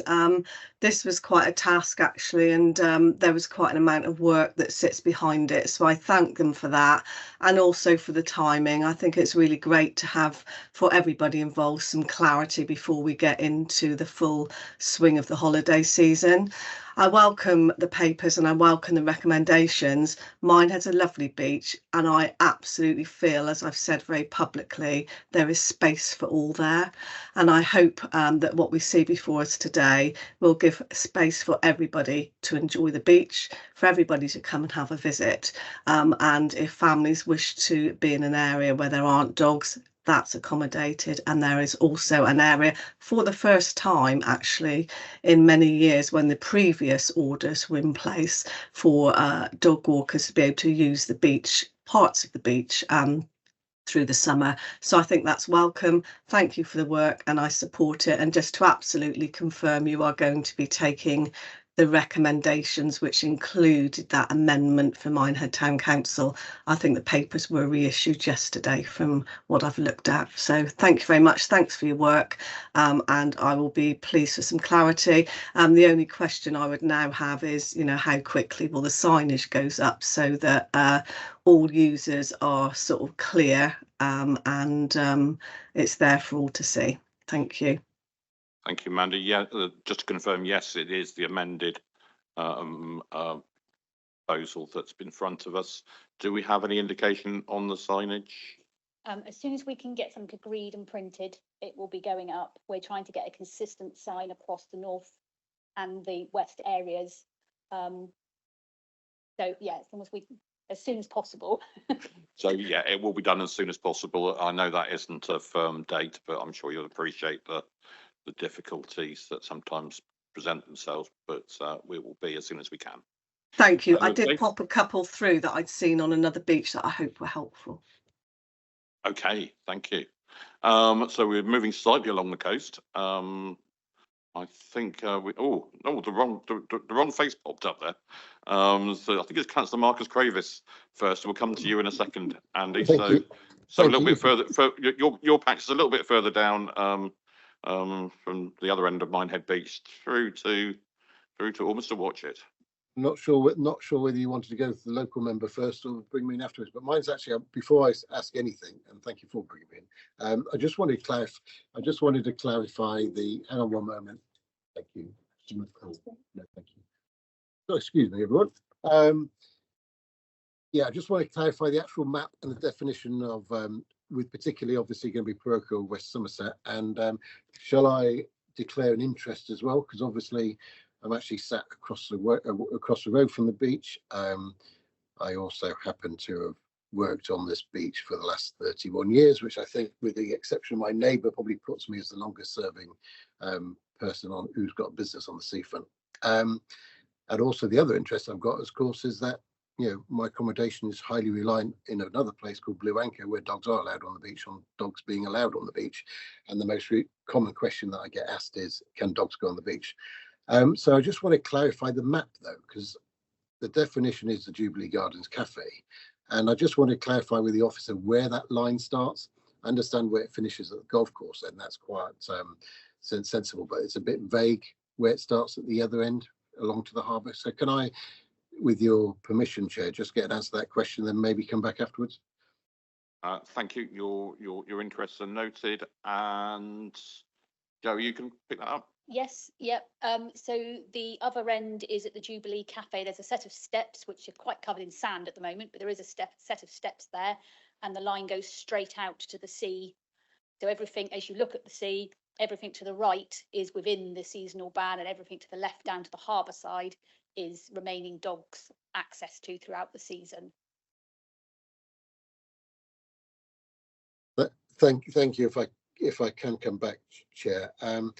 For me, obviously the natural, unfortunately, it is covered in sand, those steps, and they've been covered in sand since probably 2 years after they put them there, I think, those steps. For me, the natural boundary is the groin, which is actually opposite where I'm sat now, about that way, about 40 foot. And that will end up being the natural break anyway, because most people will access the beach and some will go left and some will go right. And I just think we missed an opportunity to maybe just draw a different line on a different map, and why that never really happened. The access from the Jubilee Gardens is particularly not great, and obviously they are, if you did clear the steps from the sand from the steps, they would be steps where it would be easier, and for apologies for those not from Minehead, if you don't know the area, but Google Earth, or even better, come and visit. It would be a natural place for that to be, from the groin going round west to the harbour, rather than from the Jubilee Gardens Cafe. With regard to the other, what I would just like to say while I'm on is, I do genuinely think we missed a trick here to do something a little bit more groundbreaking with regard to timings and things on the beach, because, you know, let's be honest, you never see anybody on the beach before 10 o'clock in the morning. You never see anybody, but what you do see early in the morning is dogs, and I see them all over the place, all along the West Somerset coast early in the morning. And indeed, this morning, there are about 8 dogs on there at about 10 o'clock this morning. 9 o'clock this morning, sorry. So I do think maybe now's not the time, but going forward, we should put a little bit more work into this and see what we can do, going forward when we do review it, because I do think there's an economic argument for, as well as a well-being argument for looking at doing a separate timed approach. But I appreciate what you're doing now gives clarity, but I do generally think that line is in the wrong place, and I can't think of a way of arguing for it not to be there, but stand to be corrected. And maybe Councillor Hadley, who's coming coming afterwards might have a different view. Indeed, I'm not sure everyone will have the same view, but we need to draw a line in the sand somewhere.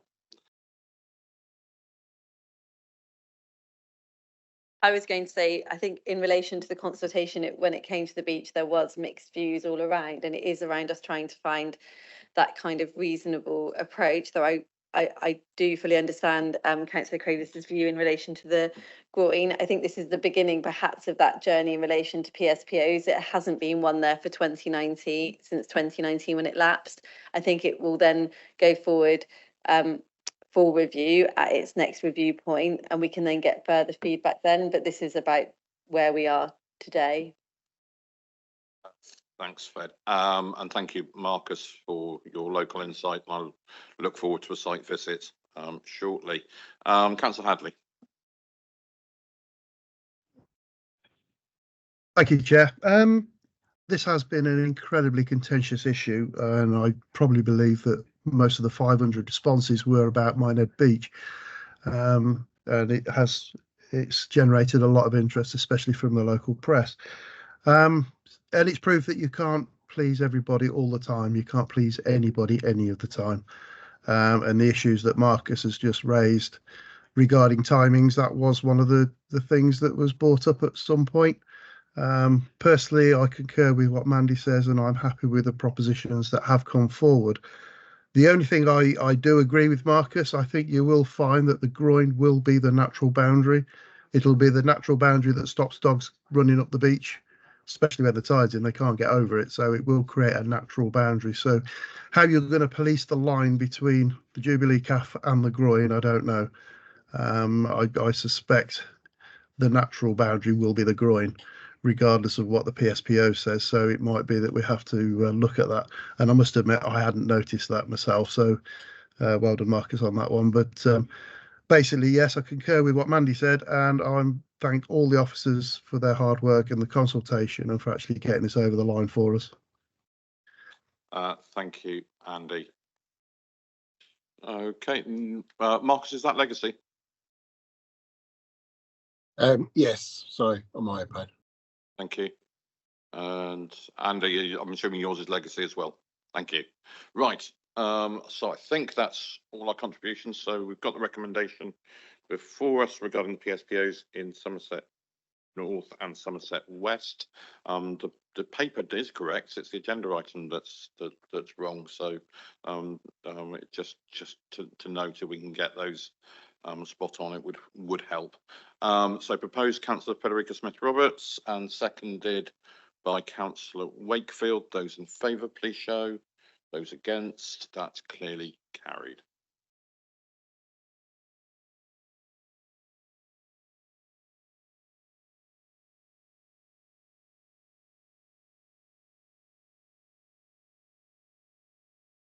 So we move on to item 12, which is an update on our waste collection contract, which is pages 257 to 282 in the papers.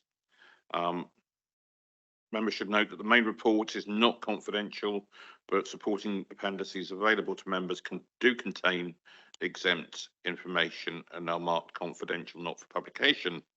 If at any point members wish to discuss information in the confidential appendices, then the executive will be asked to agree to go into private session, excluding the press and public. If you do intend to raise anything, it would be helpful to give me advance notice so that we can do that. Okay. Councillor Dart, would you like to introduce? Thank you, Leader. Yes, so you have the paper before you. We have a contract with Suez, which commenced in April 2020 and runs for 10 years with an option to continue for another 10. And this is about our curbside collection. So our refuse collections from the curbside, food waste, domestic recycling, garden waste, and also ancillary services like clinical waste, bulky waste, container delivery, assisted collections, and waste transfer to stations and consignments of recyclable material. Now, Suez have disclosed that they are making significant losses, and they could be considering renouncing on the contract that we have with them, which would mean them giving 3 months notice. They would incur a penalty for this, but they say that that payment would be dwarfed by the losses that they are making. So this report going to the executive seeks a mandate to enter into negotiations with them to establish a best offer, and really to look at the best way forward in this very difficult situation to limit costs to the taxpayer. I think Kirsty is going to give us a short presentation which will give you a bit more detail, and it will also cover a kind of a side issue about an ongoing dispute over details like the number of bins, number of collections, and things like that, which in fact does not necessarily impact on this particular issue. So she will give further detail on that. And I would just also like to reiterate the leader's point about the confidential appendix. And what we don't want is to give any commercial privilege to Suez in any negotiation. So just asking members to be very, very careful about what they say in the public forum and not to refer to the confidential papers. Thank you. Thank you, Chair.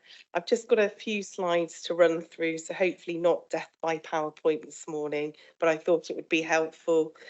So the contract with Suez commenced in April 2020, not the ideal time, just as COVID struck. Suez have recently disclosed to us a significant loss on their contract, and they've also indicated that if we can't find an agreement, they will likely look to terminate the contract. There's a number of commercial challenges that Suez have faced: COVID, national driver shortages, reduction in revenue from recycling materials, and then increased costs in consumables and staff. Over the last year, Suez have issued several dispute claims, and they've progressed these through a formal process. I think it's important to say that even if we settled these claims, the issue would still remain that the contract would be making a loss. They're almost a red herring to the situation where we are now. So I think just to summarise the council position, and I've not gone into lots of detail around numbers because those appear in the confidential paper, but we dispute all of the claims that have been made. We've got strong legal advice that says that our position is strong. We also appointed an independent consultant to review costs and assess alternative delivery models. It's really important we do have within the contract an open book process with Suez. They have shared their figures and they have been gone over in a huge amount of detail by that third party consultant. The options that we've also asked them to look at was a local authority trading company. So that's a company separate to the council but owned and managed, a direct labour organisation, which is where it would be run directly in-house by the council, and also re-procurement of the current contract. There are pros and cons with each of the options, and these are set out in the appendix. But all of the options will cost more to the council. There isn't a cost neutral option, unfortunately. We've also set up an internal officers working group with representation from finance, legal, procurement and waste services. So it's very much been a kind of whole council approach to the issue. We've also been working closely with Suez, looking for efficiency savings and rolling out these out where appropriate. So examples of those are the reroute, which I know for some has been a difficult few months, but hopefully will settle down and will increase efficiency. We're also looking, one of the issues is around additional bins. So we're also rolling out work to remove those additional bins and reuse them where we're missing bins or people need new bins. The financial impacts So they're not fully known at the moment. So I'm sure there may be questions, and they won't be known until we finalise, obviously, a figure with Suez and obviously finalise the details regarding the other options in the paper. Once we have that, we will be able to fully assess the impact to the council. Our main focus is about finding the best solution, which is the best value for Somerset residents. As I said, all of these options are going to cost more, but we need to make sure we find the best value solution and also minimise disruption to the service. It's a service that every resident in Somerset receives, so hugely important that we try to minimise disruption. If obviously agreed today, conclude negotiations with Suez, and then a final report would be brought back for decision by executive. Thank you, Chair. Thank you, Dixie. Thank you, Kirsty. Dixie, do you want to come back? I just wanted to remind you that we have got some public questions on this, and I'm not quite sure when you want to bring those in, but they're quite kind of helpful questions in some ways. So. Yes, we've been trying. We are significantly ahead of schedule, and this is a surprise. So I think we are trying to locate the questioner and bring him in if we can. But he isn't online, so we were kind of on it. So I think if I could ask the monitoring officer to read through each of the questions and then give the response. I think that's going to be the easiest way forward rather than wait. It might make more sense if the response comes from the member, I think. Thank you. Okay, thank you, Chair. So question 1. It is reported that Suez have disclosed significant losses on this contract to the extent that it has become unviable. If we are unable to agree a settlement figure, Suez have advised they may terminate the contract, effectively withdrawing services and accepting the contractual consequences of paying the council damages that arise, subject to contractual caps, and potentially only giving 3 months' notice of their exit. Please can you outline the business, service, profit shortfalls, reasons Suez have given for the significant losses? Thank you, Mr. Behan, and I'm sorry we're ahead of schedule, but you might be tuning into the recording. So in response to that question, as you would expect, there's a combination of factors, and questions on the detail are really a matter for Suez themselves. But we certainly acknowledge that they've had to deal with some really big challenges and some fundamental underlying pressures, things like rising costs of consumables and staff, falling revenue from recycled materials, changes in waste composition with the shift to online shopping that has led to a need for more vehicles and staff than expected. Then there's the costs of coping with COVID, the national drivers shortage, and general inflation. This is a very big and complex contract, so even small differences in resource planning can escalate over the length of the contract. Thank you. Question 2. Over the last year, Suez have issued a number of dispute claims which the council has strenuously disputed on legal advice and have progressed through the formal dispute resolution process as set out in the contract. But Suez have stated that even if their claims were to be successful, the contract would remain unviable without general increase in payments. These issues are discussed in more detail in the confidential section of the report as it amounts to exempt information. Where the presumably agreed regular charges the contractor places on the council for the service reasonably foreseen uplifted for RPI, index linked, etc.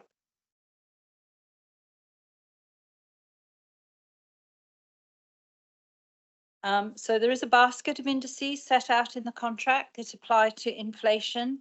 These were set when the contract was originally negotiated and they have not changed. The additional costs that Suez is incurring include but are not limited to the impact of inflation. So it's a factor, but it's not all of the factors.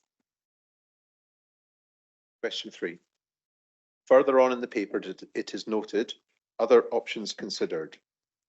Following Suez sharing open book information on the contract in February 2024, the Council commissioned independent consultants. They have reviewed the costs submitted by Suez and assessed alternative delivery models for the service. These include A local authority trading company or LATCO, bodies that are free to operate as commercial companies but remain wholly owned and controlled by the parent council. B, a direct labour organisation, DLO, a business unit of the local authority where the authority directly employs workers. And C, re-procurement of the contract. There are pros and cons to each of the options, including renegotiating with Suez.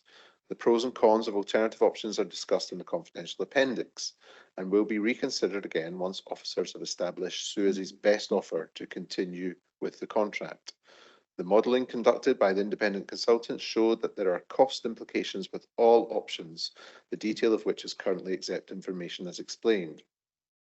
Do you think, in light of the climate and sustainability issues and so on, that electors, residents, service users, council taxpayers and environmental groups, the list is not exhaustive, who may be adversely affected, impacted via changes in service provision or increased charges, etc., should be consulted on the future of the service? Thank you. Whichever route we go down, we're not proposing any changes to the way in which waste is collected or disposed of, and so there would not be service change to consult on. We have significant capital invested in vehicles and supporting waste transfer and treatment infrastructure, making a movement away from how we currently provide services very expensive. The focus must be on finding a way forward that limits the financial impact and avoids disruption to a crucial statutory service. We're trying to be as open as possible on this issue, but we don't want to put anything into the public domain that might damage our ability to achieve the best possible outcome for Somerset taxpayers. Thank you. Okay, that concludes the public questions. And first of all, we'd like comments or questions from lead members or associate lead members. Councillor Butler.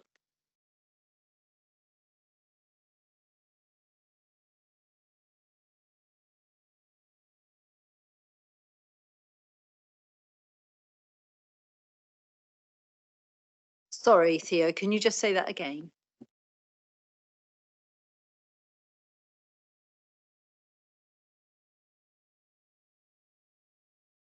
I'm not even going to answer that. I'm just going to leave it to your imagination. I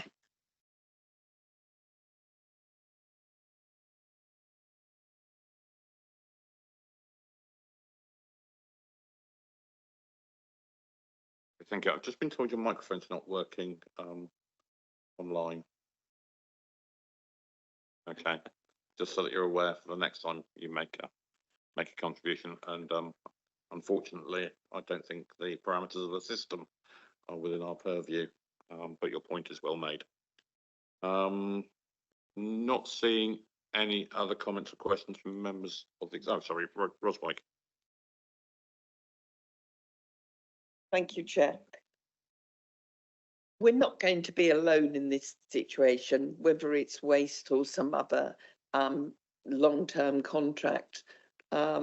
And we see this in a range of public services, that the contracts were negotiated, no doubt, with the best of ability on both sides, and that we've had unique and quite frightening effects on our economy over the last 3 or 4 years, both with COVID and then subsequently with the trashing of the economy to a degree. So I just think that we need to have a broader approach to these long-term contracts. I don't think that one can necessarily, if you want to work in partnership with people, that you can't have that discussion, because at the end of the day, we need to provide a statutory service, and we need to do it in the way to sustain our I would say partners we're working with, the commercial organisations, because they're not alone in being in a very financial challenge. I do think it is disappointing, but we are where we are. And I think that we have to have a degree of reality around this. And I think the proposals, I think, are probably the best we can hope for in this unique situation we find ourselves. But unique maybe in terms of this moment in time, but definitely not unique in terms of the wider public sector. Thank you, Ros. Jo Randall-Green. Thank you, Chair. Yes, I was part of the small group that looked at the contracts when this new contract was decided. And I think it's really important for members to know that this was a really robust process, and we had several companies apply, and we did a very rigorous sorting and looking at all the tenders that came forward, so that Suez were very keen to have this contract. And they really were almost biting our hand off to get it. I think it's really disappointing that we're in this situation now, because it's not helpful for anybody. We know that the waste has to be collected, and they know that too. And I feel that we have been put in a position where we have no option but to seek a solution, and that we are the ones having to seek a solution, and not Suez. And it is for our taxpayers, our council taxpayers, who are going to have to carry the can on this one. We obviously can't discuss the things in the confidential paper, but I would like to suggest that perhaps we go into confidential session in a few minutes so that we can. But I really am not at all happy about the way this is unfolding. And I do think that people must understand that the waste board, as it was then, that the process that was gone through was really rigorous and robust, and that everything was done to make sure that the contract was fit for purpose. But we are in very different times now. Thank you. Okay, I'm not seeing any other members of the executive that wish to comment. Oh, sorry, Sarah. I'm not sure whether this should be are we going to go into private session or not? There's been a suggestion that we do. I wanted to take members who aren't on the executive next, and then if there are issues that need to be raised, we'll go into private session. I'm just checking. I can't see the public in the room, and I can't see any online at the moment, but I did see a journalist online earlier, so I just wonder if we just double check that.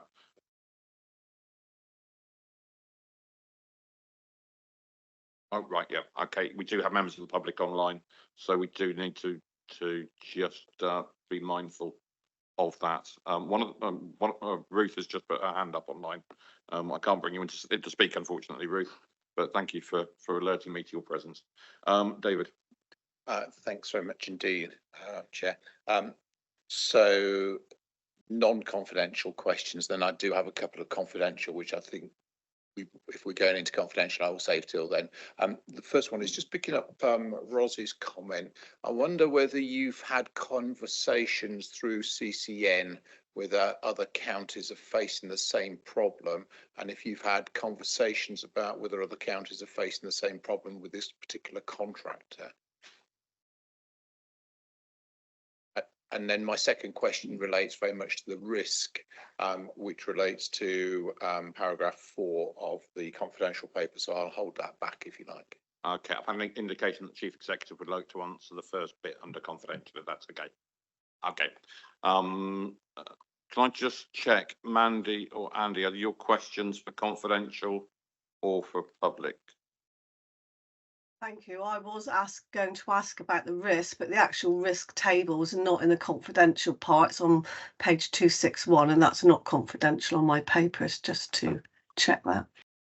Okay, so yeah, we've got nodding in the room. So if you want to ask about the risk table in the papers, that's allowable. Thank you. Thank you very much. So I've had a look at the risk table, and obviously, because of the high risk score there, 25 on some of them, this is a huge risk to the council. I then went back and looked at the strategic risks for Somerset Council, which went to the audit committee in March. from the paper, it seems that these conversations might have just obviously started immediately. So I'm just wondering why this hasn't appeared in the strategic risks prior to that, so audit could have oversight. Will it now go into the strategic risks? Is the next question. My following questions is around the risk around negotiating a settlement with Suez could lead to other contractors with the council seeking similar settlements. Happy if that's in closed session, but it is there in the open public bit. And the final question was around the budget. As you would understand, our budget, as we know, is tight. We have very little left in reserves that can be used. So, and it says here, further savings would be required across the council to achieve a balanced budget if there was an agreement of some sort of settlement. So when and how will those conversations take place to ensure that we can still achieve a balanced budget? Thank you.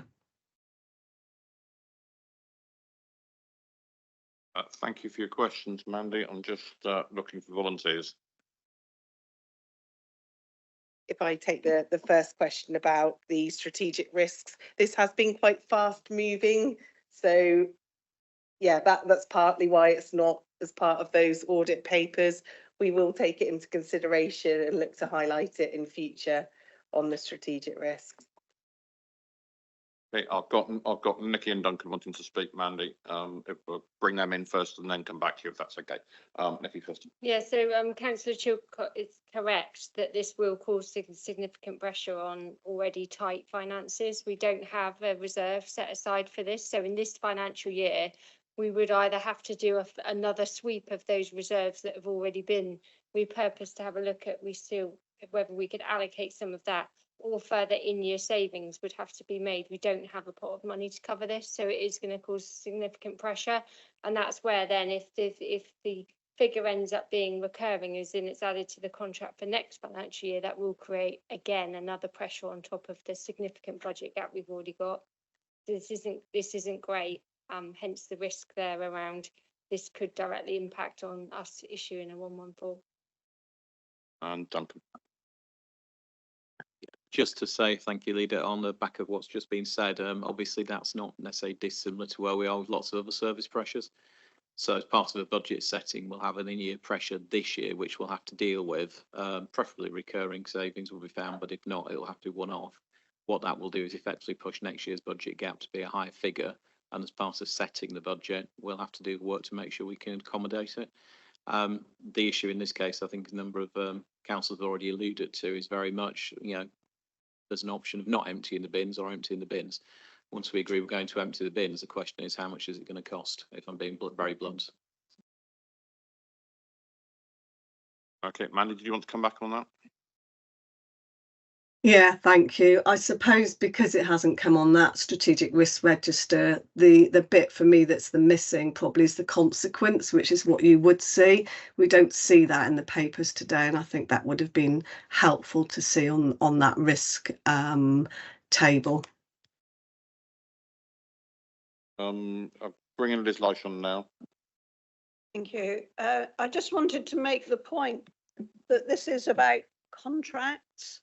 So without going into any detail, this is not just about one contract, but it's one contract amongst many. And so I think when we're looking ahead to the audit meeting at the end of this month, there's going to be a paper there about contracts and procurement.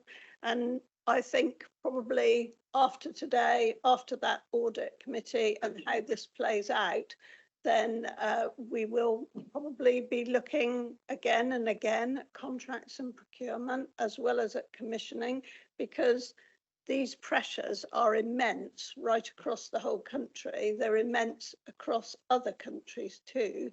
And when you add up all of those things that have happened since early 2020, maybe it's not surprising. It's hugely disappointing, but possibly not surprising. But I'll leave it there, because obviously there will be further, more open conversation, debate on this if we go into a closed session. Thank you, Leader. Just to say, I welcome that coming to audit. I sort of would have expected to have seen it there, even though it's fast moving. And your audit committee are the committee that have oversight and responsibility for monitoring your risk. So it's important that they're able to see it and have sight of it moving forwards. Thank you. Thank you, Mandy. And now go to Andy Dingwall. Andy, Can I just check if your question will be Mandy has asked my non-confidential question. I think my second question is safer in confidential session. Okay, thank you. Is there? Oh, hang on, I've just spotted two more hands up before I was about to go to confidential. So I'll take David first, and then Lucy. It was just a brief one. I didn't get a response from the chief executive. I think he was going to give one on conversations with other authorities, particularly. Sorry, I think I did pass the message on that he would answer that in confidential session. Okay, no, so my apologies if my projection wasn't good enough. Lucy.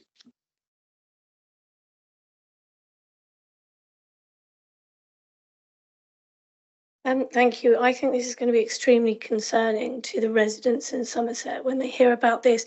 When we switched to the sewers contract, certainly in Bruton, where I represent, there was a huge amount of disruption because of new crews learning new rounds and things. And I think if we're going through this at a great cost at a time where we're asking people to pay more money towards their services, then I worry about the risk to our reputation as much as anything else. Thank you. Okay, thank you. I don't think the response was required. That I think the point is noted and acknowledged. That it is the service that every resident sees every week, and that's why it is that high profile service that that everyone pays for their bins to be emptied, no matter what. Sorry, can I just really quickly come back? I think the most important thing, because you're right, I didn't ask it as a question, but will we be paying due regard to the effectiveness and usefulness of the service to people in the decisions that we make? Because I think that's got to be given as much attention as the cost. Yes.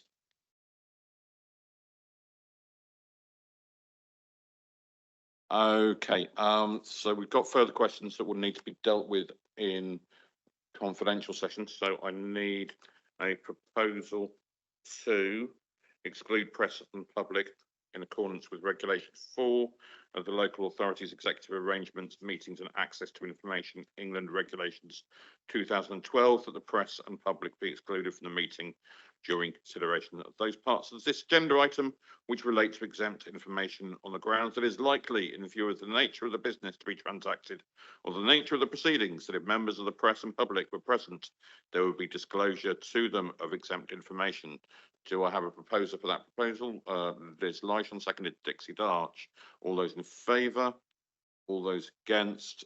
So we are now in private session. Can I ask any remaining members of the press?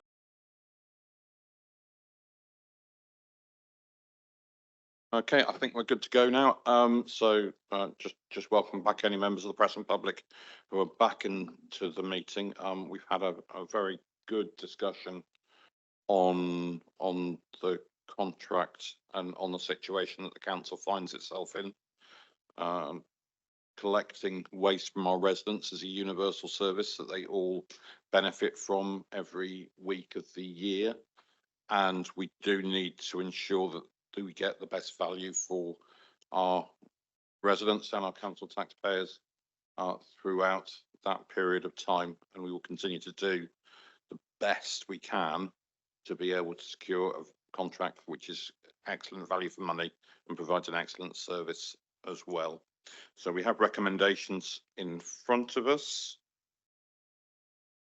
Can I see a proposer? Please, Councillor Darch, seconded by Councillor Wilkins. Can I see those in favour of the recommendations, please? Those against, and those are clearly carried. And I believe that's the last item on the agenda.